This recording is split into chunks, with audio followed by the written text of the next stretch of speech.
This 19-year-old girl was found in literal pieces scattered around her town, and all she did was say yes to a date. Her name was Sade Robinson. She was living in Milwaukee, Wisconsin, and just trying to navigate dating like any other teenager. And one day she matches with this demon, and I will not call him a man because men do not do this, but his name is Maxwell Anderson. And he tells Sade that he was around her age, but that was actually a lie because he was 33 years old. And after a few days of texting back and forth, Sade is getting no weird vibes from him. If anything, she's actually really starting to like this guy because he seems normal and sweet. So when he asked her out, she eagerly said yes, because why wouldn't she? She's about to go meet a cute guy her age for dinner. And on April 1st, surveillance footage shows Maxwell and Sade walking into this restaurant called the Twisted Fisherman, and they get seated. And from what everyone can see, things are going really well. She's smiling, chatting, acting very normal. Nothing about her body language suggests that she's worried or getting any bad vibes. In fact, it's going so well, they decided to go grab some drinks at this nearby bar called Duke's on Water, and they stayed there for hours just talking and laughing like any normal first date would be. At around 9 p.m., security cameras catch them walking out the bar together, getting into her car. Not his,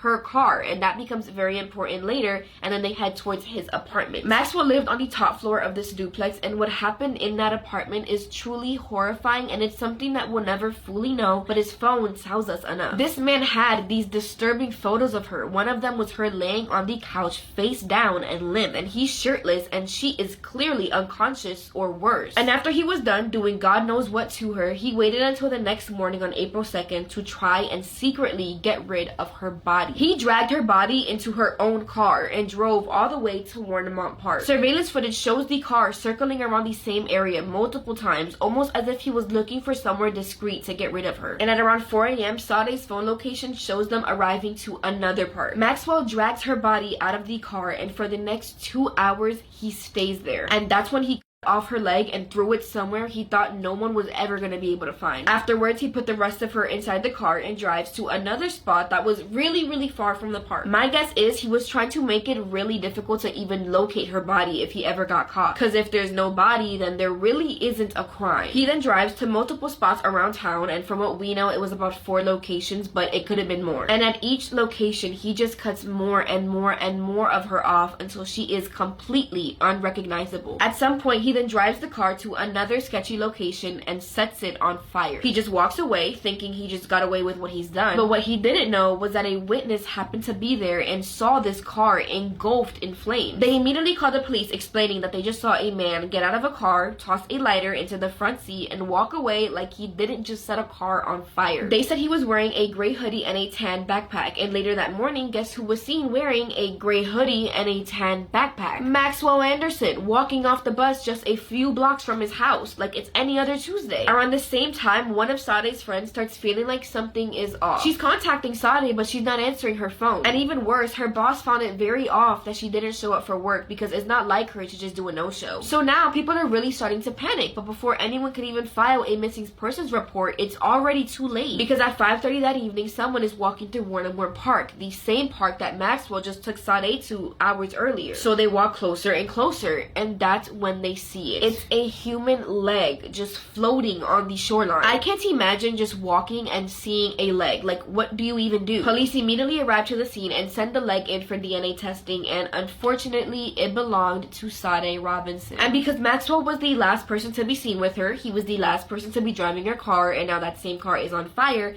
police quickly make a prime suspect. And on April 4th, they spot him in his car, they pull him over, and just like that, he's in custody. Inside his car was Sade's clothes and the same tan backpack and hoodie that was reported earlier by the witness. But this was just the beginning, because remember what I told you, the details are disgusting. That same day, police issued a search warrant for his home, and when they go inside, it is extremely clear that something happened here. They found blood on the walls in one of the bedrooms and all along the stairway to the basement. And in that basement, they find a literal dungeon. There were chains, restraints, blackout coverings for the windows. Like, it was built to hide whatever went on down there. And next to it all was 51 knives. And not your typical cooking knives. No, these were military grade, combat style, tactical blades. We're talking hunting knives, machetes, serrated edges, the kind that you don't buy unless you plan on gutting something. Lock him up right now. They even find gas tanks, like more than one, which means that the fire wasn't some last minute panic. He planned this to the T. But while investigators are still processing this scene, more pieces of Sade are being found all around the city. I'm gonna spare you the gory details because I don't know if you're eating, but just know that they were found in ways that I don't even think you want to imagine. Oh, and I think what really got me was that before I did research on this case, I watched a video of him crying to the judge saying that he didn't do it. And at first, I'm like, oh, judge, he didn't do it. Yeah, got the wrong man. But that was before I knew who he was. And now I know he for sure did this, and even his lawyers know he did it. Because look at the lawyer's face when Maxwell tells the judge it wasn't him. And in June of 2025, he is found guilty of first-degree intentional homicide. So basically, this man will never walk free again. But let's be honest here, that'll truly never be enough because Sade should be here. I truly hope prison is the worst place for you, Maxwell. Thank you for sitting through this one with me. I know it was really hard to hear, but I love you guys. Mwah, group hug.